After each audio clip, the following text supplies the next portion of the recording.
काँग्रेस पक्षाच्या वतीने रिक्त पदांच्या निवडी प्रक्रिया सुरू करण्याचे निर्देश प्रदेश काँग्रेसकडे आले असून नगर जिल्ह्यातील काँग्रेस पक्ष काट टाकून नव्या नेतृत्वाच्या सोबत पुढे जाण्याच्या तयारीत आहे।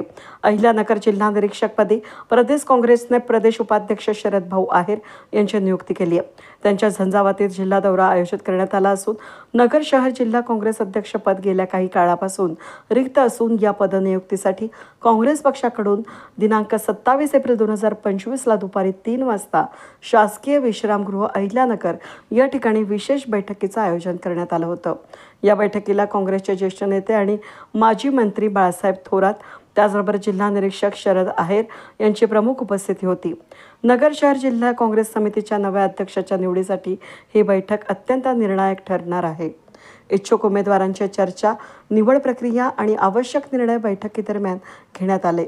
यामध्ये इच्छुक उमेदवारांच्या दीप चव्हाण, मोहसिन शेख, बाळासाहेब भंडारी यांची नावे चर्चेत असून तर मोहसिन शेख यांनी आपले कार्यकर्त्यांसह पक्ष निरीक्षकांशी चर्चा करून शहराध्यक्षपदासाठी इच्छुक असलेल्या असून यामध्ये पत्रात लिहिले की पक्ष निरीक्षकांकडे ते दिलं असून यावेळी मोहसिन शेखांचे कार्यकर्ते घोषणा देत मोहसिन शेख यांना शहराध्यक्षपद देण्यात यावं अशी मागणी कार्यकर्त्यांनी पक्ष निरीक्षकाकडे करण्यात आली आहे।